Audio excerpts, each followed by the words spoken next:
Bengaluru central Lok Sabha election, Shanti Nagar से मंसूर अली खान को भारी लीड मिलेगी, एमएलए एन.ए. हारिस का बयान। मंसूर अली खान अटलीस्ट शांति नगर कान्स्टिट्यूएंसी लीड ಕೊಡ್ತೀವಿ। ಸೆಂಟ್ರಲ್ ಪಾರ್ಲಿಮೆಂಟ್ ಅಲ್ಲೂ ನಮ್ಮ ಸತತ ಪ್ರಯತ್ನ, ನಾವು ಗೆಲ್ಲಲೇಬೇಕು। ಈ ಓಟು ಕೇವಲ ಮಂಸೂರ್ ಅಲಿ ಖಾನ್ ಅವರನ್ನ ಗೆಲ್ಲಿಸಲಿಕ್ಕಲ್ಲ, ಮೋದಿನ ಇಳಿಸಲಿಕ್ಕೆ ಅನ್ನೋದು ನಮ್ಮ ಮನಸ್ಸಲ್ಲಿದೆ। बेंगलुरु सेंट्रल लोकसभा इलेक्शन, शांति नगर से मंसूर अली खान को भारी लीड मिलेगी, एमएलए एन.ए. हारिस का बयान। शांति नगर असेंबली हलके में कांग्रेस पार्टी के लीडरों और कारकुनों का इजलास मुनक्कद हुआ।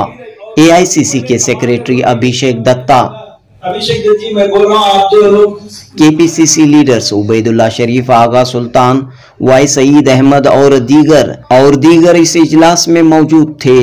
इस मौके पर मंसूर अली खान ने कहा कि बेंगलुरु सेंट्रल लोकसभा इलेक्शन के लिए सबसे पहले एन.ए. हारिस को ऑफर दिया गया था, लेकिन हारिस साहब ने इलेक्शन लड़ने से इनकार किया। इनके बाद कई नाम सामने आए, आखिरकार पार्टी ने उन्हें मौका दिया है। मंसूर अली खान ने कहा कि पार्टी के हुक्म के मुताबिक, पार्टी के फैसले के मुताबिक उन्हें बेंगलुरु सेंट्रल का उम्मीदवार बनाया गया है और वो उम्मीद करते हैं कि शांति नगर के तमाम लोग, कांग्रेस के लीडर्स और कारकुनान उन्हें और कांग्रेस पार्टी को 26 अप्रैल को होने वाले लोकसभा इलेक्शन में कामयाब बनाएंगे। ಹಾರಿಸ್ ಸರ್ ಲೀಡರ್‌ಶಿಪ್ ನಲ್ಲಿ ಶಾಂತಿ ನಗರದಲ್ಲಿ ತಮಗೆಲ್ಲ ಸಹಾಯ ಬೇಕು। ಶಾಂತಿ ನಗರ ಬರೀ ನಾವು ಹೇಳ್ತೀವಿ ಬ್ಯಾಂಗ್ಳೂರ್ ಸೆಂಟ್ರಲ್ ಮಿನಿ ಇಂಡಿಯಾ ಅಂತೀವಿ, ಬ್ಯಾಂಗ್ಳೂರ್ ಸೆಂಟ್ರಲ್ ನಲ್ಲಿ ಇದು ಶಾಂತಿ ನಗರ ಮಿನಿ ಇಂಡಿಯಾ। ಅವರು ಎಲ್ಲ ವರ್ಗಕ್ಕೆ ಲೀಡರ್ ಆಗಿ ಒಂದು ಲೆವೆಲ್ಗೆ ಕಾನ್ಸ್ಟಿಟ್ಯೂನ್ಸಿ ಮ್ಯಾನೇಜ್ ಮಾಡಿದ್ದಾರೆ। ಕೆಲವು ಜನಕ್ಕೆ ಯಾವ ವರ್ಗದಲ್ಲಿ ಅವರು ಪ್ರಯತ್ನ ಮಾಡ್ತಾರೆ। ಮತ್ತೆ ಇದು ಲೋಕಸಭಾ ಎಲೆಕ್ಷನ್ ನಲ್ಲಿ ಫಸ್ಟ್ ನಾವು ಪ್ರಪೋಸ್ ಮಾಡಿದ್ದು ಹಾರಿಸ್ ಸಾಹೇಬ್ರಿಗೆ ಕಂಟೆಸ್ಟ್ ಮಾಡಕ್ಕೆ ನಾವೆಲ್ಲ ಪ್ರಪೋಸ್ ಮಾಡಿದ್ವಿ। ಅದಾದ್ಮೇಲೆ ನಲ್ಪಾತ್ ಹೆಸರು ಇತ್ತು, ಮೊಹಮ್ಮದ್ ಹೆಸರು ಇತ್ತು। ನಾನು ಪಕ್ಷ ತೀರ್ಮಾನ ನನ್ನ ಹೆಸರು ಮಾಡಿದ್ದು, ನಾನು ಪಕ್ಷದ ಏನ್ ತೀರ್ಮಾನ ಮಾಡಿದೆ ಅದು ಒಪ್ಪಲೇಬೇಕು, ಅದಕ್ಕೆ ನಾನು ನಿಮ್ ಮುಂದೆ ಇದ್ದೀನಿ। ನನ್ಗೆ ನಂಬಿಕೆ ಇದೆ, ನಮ್ಮ ಹಾರಿಸ್ ಸಾಹೇಬರು ನನ್ ಗೈಡ್ ಮಾಡಿದ್ರೆ, ನನ್ಗೆ ದಾರಿ ತೋರಿಸಿದ್ರೆ ನಾನು ಖಂಡಿತ ಜಯ ಆಗ್ತೀನಿ ಅಂತ ನನ್ಗೆ ನಂಬಿಕೆ ಇದೆ। ನನ್ಗೆ ನಿಮ್ಮೆಲ್ಲ ನಂಬಿಕೆ ಇದೆ, ಯಾಕಂದ್ರೆ ಯಾವ ಪಕ್ಷ ಇದ್ರು ಮೇನ್ ಪಿಲ್ಲರ್ ಇರೋದು ಬೂತ್ ವರ್ಕ್। ಬೂತ್ ಗಟ್ಟಿ ಇದ್ರೆ ಪಕ್ಷ ಗಟ್ಟಿ ಇರುತ್ತೆ, बूथ इल्लादरे पक्षाने। केपीसीसी लीडर आगा सुल्तान ने कहा कि मोदी की डबल इंजन सरकार को कर्नाटक के चीफ मिनिस्टर सिद्धरामैया और deputy chief minister D K. Shivakumar की डबल इंजन सरकार करारी शिकस्त देगी। उबैदुल्ला शरीफ ने कहा कि मोदी हुकूमत में लोगों का विकास नहीं, सिर्फ बीजेपी का विकास हुआ है। मोदी हुकूमत ने अवाम से किए गए अपने वादों को वफा नहीं किया है, लिहाजा इस बार लोकसभा इलेक्शन में लोग बीजेपी को सबक सिखाएंगे और कांग्रेस को कामयाब बनाएंगे। बीबीएमपी के साबिक कारपोरेटर शिव कुमार और दीगर ने कहा कि मोदी सरकार ने किसी भी तबके के साथ इंसाफ नहीं किया है। एससी एसटी हो, किसान हो, खवातीन हो या कोई और तबका, तमाम के तमाम परेशान हैं और इस बार लोकसभा इलेक्शन में बीजेपी को शिकस्त देने के लिए तैयार हैं। जनूबी हिंद न्यूज रिपोर्ट। ಸಣ್ಣ ಎಕ್ಸಾಂಪಲ್ ಕೊಡ್ತೀನಿ, ಒಂದು 9 ತಿಂಗಳ ಹಿಂದೆ ಯಾರು तेलंगाना नम कांग्रेस सरकार बरते ಅಂತ ಹೇಳಿದ್ರೆ ನಗ್ತಾ ಇದ್ರು। कई सारे उम्मीदवार मैदान में थे, मोहम्मद नलपाड़ भी कोशिश में थे, क्रिश्चियन भाई भी कोशिश कर रहे थे। आखिरकार मंसूर अली खान के हक में फैसला हुआ है, तो कहीं न कहीं इस मामले में पार्टी मेरा नाम सिंगल नाम दिए थे, कैंडिडेट बनाया मुझे इलेक्शन कंटेस्ट करने के लिए। मैं इनकार किया, मैं आई कांट डू नाउ, सो मैं सेड पार्टी के लिए, तो पार्टी टुक दैट। मोहम्मद भी कैंडिडेट था, उसमें कुछ नहीं, हम लोग पार्टी के सिपाही, जो भी पार्टी डिसीजन करेगा हम लोग फॉलो करेंगे। इसमें टिकट देने तक, कैंडिडेट सेलेक्ट करने तक बहुत लोग कैंडिडेट्स रहते हैं, कोई कम्युनिटी का भी उसका संबंध नहीं है।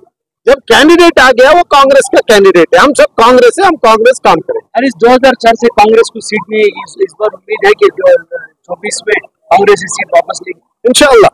इस बार कांग्रेस जीतना है, और कांग्रेस के लिए नहीं, इस मुल्क के लिए हमको जीतना है। क्या क्या प्रोग्राम है बेंगलुरु सेंट्रल, आप एक एमएलए हैं और आप बीडे के चेयरमैन भी है, क्या क्या प्रोग्राम कर रहे हैं और क्या लोग आपके साथ हैं? ना हम तो काम करते हैं ना, 24/7 कर रहे हैं, लोग हमारे साथ है, लोग है, हम काम कर रहे हैं, काम चल रहा है, पूरा डेवलपमेंट का वर्क हो रहा है।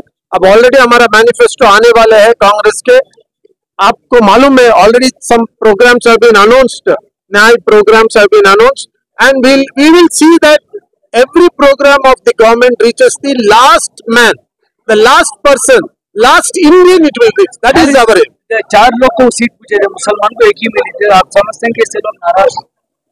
देखिए, मुसलमान पॉलिटिक्स जानते हैं, सिचुएशन के ऊपर जहां पर हम जीत सकते हैं वहां पर हमको टिकट दिया गया है।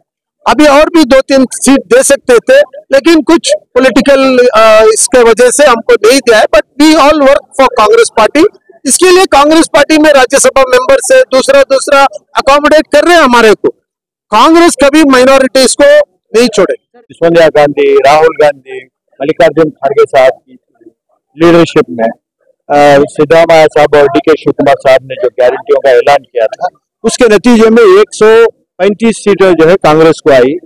जैसे ही हमारी हुकूमत बनी यहाँ, उसके ऊपर पूरा 5 गारंटी के ऊपर अमल हुआ है, इम्प्लीमेंट हुआ है।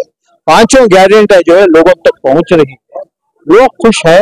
औरतें जो है बस में फ्री फिर रही हैं, घरों में जो है 200 यूनिट फ्री करंट आ रहा है, और औरत को जो है 2,000 रुपए साल में आ रहे हैं, महीने में आ रहे हैं।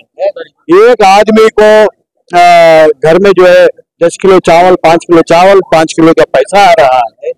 नौजवानों को जो है स्टाइपेंड मिल रहा है।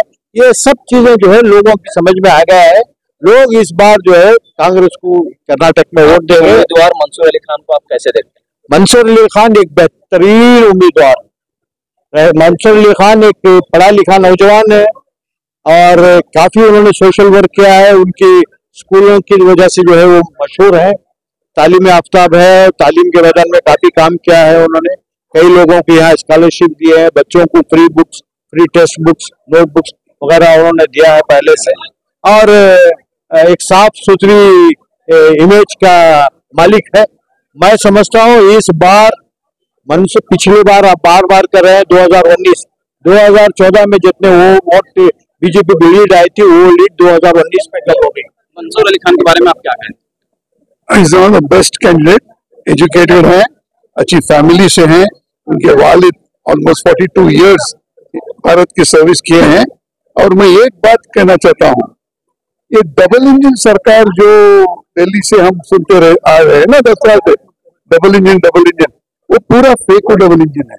मगर यहाँ की कर्नाटका की जो आज की डबल इंजन है, जनाब सिद्धरामैया साहब चीफ मिनिस्टर और deputy chief minister Shiv Kumar साहब, ये 2 जो डबल इंजन है, ये सुपर इंजन है। ये डबल इंजन वो डबल इंजन को फेंकेगी, उखाड़ देगी। ಕೆಲಸ ಕೊಡ್ತೀವಿ ಅಂದ್ರು, ಆಮೇಲೆ ಮಹಿಳಾ ಸಬಲೀಕರಣ ಮಾಡ್ತೀನಿ ಅಂತ ಹೇಳಿದ್ರು.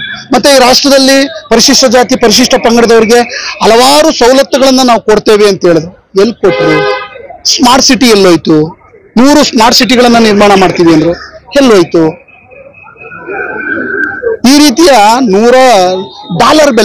ಡಾಲರ್ ಬೆಲೆನ ಎಷ್ಟು ಕಡಿಮೆ ಮಾಡ್ತೀವಿ ಅಂತ ಹೇಳಿದ್ರು. ಪೆಟ್ರೋಲ್ ಬೆಲೆ ಕಮ್ಮಿ ಮಾಡ್ತೀನಿ, ಡೀಸೆಲ್ ಬೆಲೆ, ಅಗತ್ಯ ವಸ್ತುಗಳನ್ನ, ವಿಡಿಯೋ ಇದೆ ನಾನೇ ಕಳಿಸ್ಕೊಡ್ತೀನಿ, ಮೋದಿ ಅವರು ಭಾಷಣ ಮಾಡಿರ್ತಕ್ಕಂಥದ್ದು. ಅಗತ್ಯ ವಸ್ತುಗಳ ಬೆಲೆ ನಮ್ಮ ಬಿಜೆಪಿ ಸರ್ಕಾರ ಅಧಿಕಾರಕ್ಕೆ ಬಂದ 100 ದಿನದಲ್ಲಿ ಎಲ್ಲಾ ಬೆಲೆಗಳನ್ನ ಇಳಿಸ್ಬಿಡ್ತೀವಿ ಅಂತ ಹೇಳಿದ್ರು. ಎಲ್ಲಿ ಮಾಡಿದ್ದಾರೆ? ಅವತ್ತು ಏನು ಹೇಳಿದ್ರು ಅದ್ರ 4ರಷ್ಟು ಬೆಲೆಗಳು ಜಾಸ್ತಿ ಆಗಿದೆ. ಅವರೇ ಹೇಳಿದ್ದಾರೆ ಹಿಂದೂ ರಾಷ್ಟ್ರ ಅಲ್ಲ, ಹಿಂದುತ್ವ ಅಂತಕ್ಕಂಥದ್ದು ಒಂದು ವೇ ಆಫ್ ರಿಲಿಜಿಯನ್ ಅಂತ ಹೇಳಿದ್ರು. ನಮ್ಮ ಜೀವನ ಶೈಲಿ ಹಿಂದುತ್ವ ಅಂತಕ್ಕಂಥದ್ದು. ಹಿಂದೂ ರಾಷ್ಟ್ರವನ್ನ ಸ್ವಾತಂತ್ರ್ಯ ಪೂರ್ವದಲ್ಲೂ ಮಾಡ್ಲಿಕ್ಕೆ ಆಗ್ಲಿಲ್ಲ, ಸ್ವಾತಂತ್ರ್ಯ ನಂತರನೂ ಮಾಡ್ಲಿಕ್ಕೆ ಆಗ್ಲಿಲ್ಲ. ಯಾಕೆಂದ್ರೆ ಈ ರಾಷ್ಟ್ರಕ್ಕೆ ಸ್ವಾತಂತ್ರ್ಯವನ್ನ ಪಡ್ಕೊಳ್ಬೇಕಾದ್ರೆ ಒಂದು ಜಾತಿ, ಒಂದು ಧರ್ಮ, ಒಂದು ಭಾಷೆಯವರ ಹೋರಾಟದಿಂದ ಈ ರಾಷ್ಟ್ರಕ್ಕೆ ಸ್ವಾತಂತ್ರ್ಯ. ಇಂಡಿಯಾ ಗೇಟ್ ಮೇಲೆ ಅವರವರೇ ಬರ್ಕೊಂಡ್ಬಿಟ್ರ? ಎಲ್ಲ ಜಾತಿ ಧರ್ಮದವರು ಯಾರ ವಿರುದ್ಧ ಇವರು ಹೋರಾಟ ಮಾಡ್ತಾ ಇದ್ದಾರೆ ಆ ಧರ್ಮದವರು, ಯಾರು ಇಸ್ಲಾಂ ಧರ್ಮದವ್ರದೇ 50%ಗೂ ಹೆಚ್ಚು ಹೋರಾಟಗಾರರ ಹೆಸರಿದೆ ಎಲ್ಲಿ, ಇಂಡಿಯಾ ಗೇಟ್ ಮೇಲೆ. ಅದರಿಂದ ಅದು ಸಾಧ್ಯ ಇಲ್ಲ. ಅದು ವಿಕೃತ ಮನಸ್ಸಿನ ವ್ಯಕ್ತಿಗಳು ಮಾತಾಡುವಂತ ಮಾತುಗಳದು. ಯಾಕೆಂದ್ರೆ